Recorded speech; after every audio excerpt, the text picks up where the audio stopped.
Hello दोस्तों, अनुज GK में आप लोगों का स्वागत है। भारत का संवैधानिक विकास सीरीज को आगे बढ़ाते हुए आज मैं आप लोगों के लिए भारतीय परिषद अधिनियम 1909 लेके आया हूं। Indian council act 1909। चलिए इसके प्रमुख बातों को जानते हैं। भारतीय परिषद अधिनियम 1909। इस अधिनियम को मार्ले मिंटो सुधार के नाम से भी जाना जाता है। इस समय में लॉर्ड मिंटो भारत में वायसराय थे और लॉर्ड मार्ले इंग्लैंड में भारत के राज्य सचिव थे। इस अधिनियम ने पृथक निर्वाचन के आधार पर मुसलमानों के लिए सांप्रदायिक प्रतिनिधित्व का प्रावधान किया गया।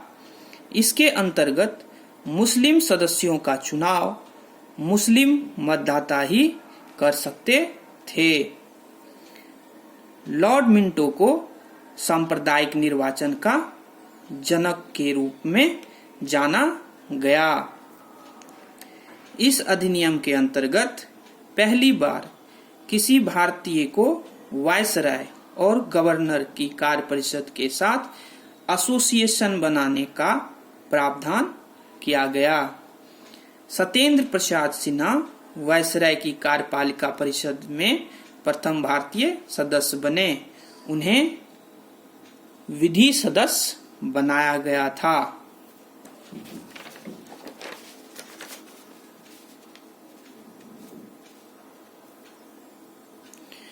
इस अधिनियम ने केंद्रीय और प्रांतीय विधान परिषदों के आकार में काफी वृद्धि की।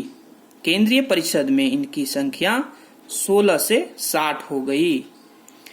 इस अधिनियम ने केंद्रीय परिषदों में सरकारी बहुमत को बनाए रखा, लेकिन प्रांतीय परिषदों में गैर सरकारी सदस्यों के बहुमत की अनुमति थी। केंद्रीय और प्रांतीय विधान परिषदों को पहली बार बजट पर वाद विवाद करने, सार्वजनिक हित के विषय पर प्रस्ताव पेश करने, पूरक प्रश्न पूछने और मत देने का अधिकार मिला।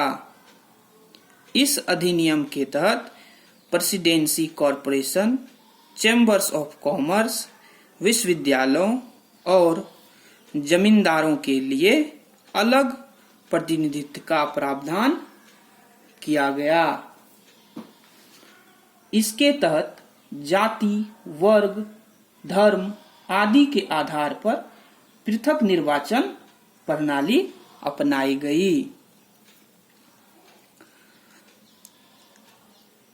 सर्वप्रथम भारत परिषद तथा वायसराय की कार्यकारिणी परिषद में भारतीय सदस्यों को शामिल किया गया।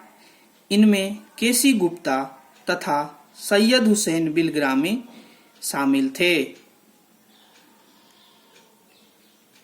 पृथक निर्वाचन प्रणाली को लेकर लॉर्ड मिंटो ने कुछ कथन बोले थे जो इस प्रकार हैं। लॉर्ड मिंटो, याद रखना कि पृथक निर्वाचन क्षेत्र बनाकर हम ऐसे घटक विष के बीज बो रहे हैं जिनकी फसल बड़ी कड़वी होगी। लॉर्ड मिंटो का एक और कथन है, हम नाक के दांत बो रहे हैं और इसका फल भीषण होगा। यह वीडियो आप लोगों को कैसा लगा? अगर अच्छा लगा तो लाइक करें, सब्सक्राइब करें और ज्यादा से ज्यादा शेयर करें। मैं इसी तरह आप लोगों के लिए भारत का संवैधानिक विकास सीरीज को आगे बढ़ाता रहूंगा और आप लोगों के लिए लाता रहूंगा। धन्यवाद।